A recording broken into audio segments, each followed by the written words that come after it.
maqaan keessanii eessaa dhuftanii maaltu moo lafa kanatti isinii ta'e maal dhugaa baatu? Boqojjiirraa ufnee maqaan koo Askaalaa Tolaa jedhama. Baay'ee rakkadhee rakkina guddaa keechan ture. Waaqayyoon gooftaan kiyyaa samaa irraa na laalee na argee rakkina guddaarraa hiphina guddaarraa kana kan hin je'amne dhibee waggaa 18 irraa waaqayyoon bilisa na baase. Sabni waaqayyoo naa galateeffadhaa waaqa kiyya. Daa'imti kun waggaa 18 eega alate waggaa alatuu xiqqoo ta'eetoo irratti jira. Achiin booddee dhukkubni kun irratti guddataa ture. Irratti guddachaa ture akimii ilaalchisnee mana yaalaa hundumaa ilaalchisnee aga Xuqur Ambassaa geessinee ilaalchisnee dhibeen kun sammuu wal qabee jira. Ba'uu hin danda'u woo dhibee kana xunne ta'ee daa'imti nooruu hin danda'u akkanatti jiraatu hin danda'amu ani nu galchan. Abdii kutannee karaa biraatittis deemne Shaashamanneenis deemne dadhabnee hundinuu hin danda'amu hin tuqamu haa taa'u jedhanii agaqanii haa taa'u jennee teechisnee achiin booddee bara kanarratti immoo yuni waaqayyoon na yaadatee ofuma isaati raajii zawduu bira geechinee akka ka'ataniif ilaallee waaqa keenya wanna inni dubbatu bichaa ageenya jennee karaa kanafin ogguufinnuu torbee lamaan har'aafinnee achiin booddee achi saba keechan taa'ee jira. Koottuu jedhee fidadhu mucaa kee maal si jalaa ta'e ogguu jedhu yaa fidde maami mucaa kana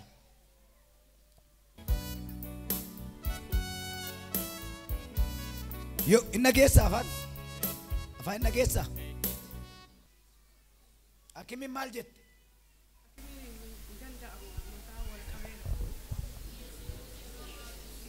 in danda'amu yoo du'e malee siin jedha mucaa keeti Malaki adangalaira. Kan matu madae tortore irabade fayya fidde dhuft. Amen.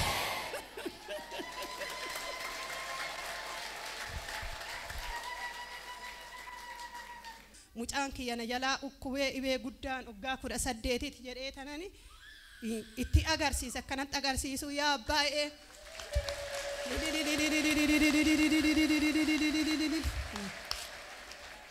Yaabba namni kee ajaa'ee jiraachuu hin danda'a yaabba jedheeni achiin booddee hin fayyaa uftee dhugaa baata lafa kanatti hin fayyaa xoolageetu irraa cita san booddee uftee waaqayyoof galata galchita dhugaa baata lafa kanatti nuun jedhe torbee lamaan har'aati sabni waaqayyoo naa galateeffadhaa. Tole ergasii gara mana yaalaa deebistanii turtanii?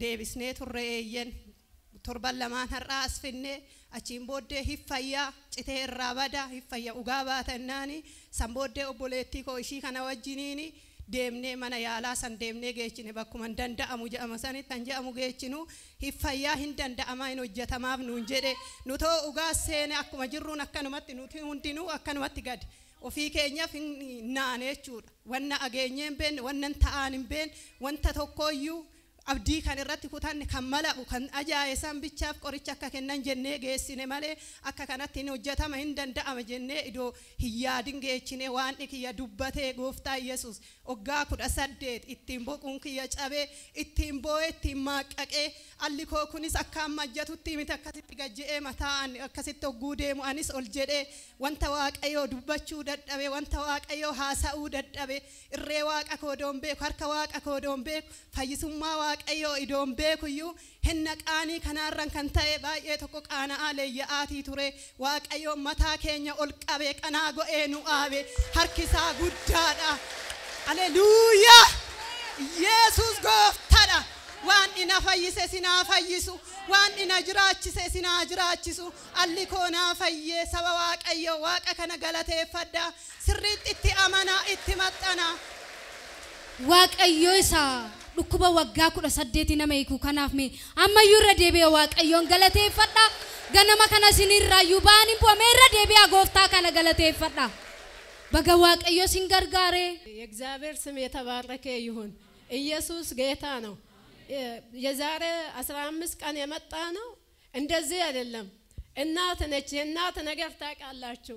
እዚህ ጋር ጨርቅ አድርጋ ፌስታል ከላይ አድርጋ ነው በቃ እንዴ ነው መግሉ የሚወርደው መግሉ እየወረደ እንደዚህ ነው ይሄን አልብሳ የመጣችው እግዚአብሔር ይሄንን ታምር ሰራ እሱ ታምረኛ ነው እሺ ብለን ጌታ ጧቱ ነው ሲናገር እናንተ ቤት እናንተ ቤት የአደጋ ድንኳን አይቆምም፣ የምስጋና ነው የሚቆመው።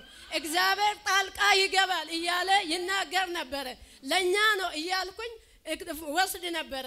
እግዚአብሔር ጣልቃ ከገባ ራጂ ዘውዱ ይሄ በስብሶ ይወጣል መታችሁ ትመሰክራላችሁ ካለ በቃ በማግስቱ እኛ ሆስፒታል እንሄዳለን ብለን ወሰን ነው።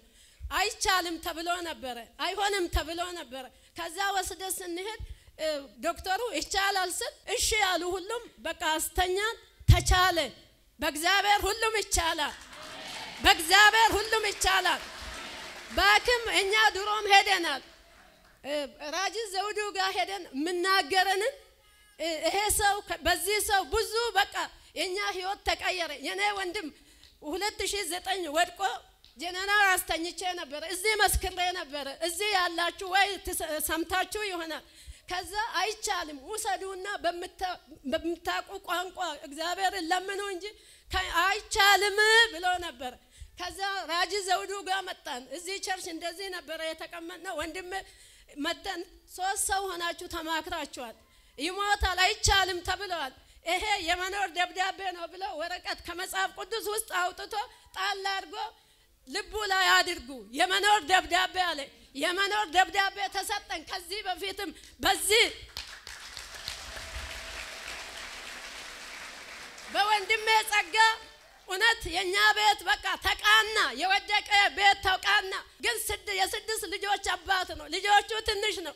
ጌታ ወይኔ ይሄ ወንድሜን አለቅም እያልኩት ጀነራል 15 ቀን ነው የተኛ ነው። ግን አልተቻለም። እዚህ ቦታ መጥቼ በወንድሜ በራጂ ዘውዱ ተቻለ። እግዚአብሔር ትልቅ ነው። ዘመኑን ቤተሰቡን እግዚአብሔር ይባርከው። በእውነት አገልግሎቱ ይባርከው።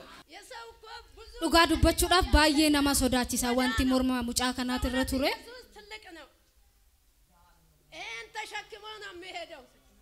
እግዚአብሔር ወጋ ኩዳ ሰደ ጉቱ ዱኩባ ከሰኒ ባታ ዴማ ቱሬ ዋቀዩ ሰዋኑ ዱማ ደንደው ፈርከ ከሳ ወልቲ ቡሳ ዋቀዮን ገለቴ ፈዳ ጎፍታን በገ ሲንጋርጋሬ ነጋዳን ገረዶ ከሰኒቲ ዴቢያ ዋቀዩ ሰዋኑ ዱማ ደንደው ፈማዩ አርከ ከሳ ወልቲ ቡሳ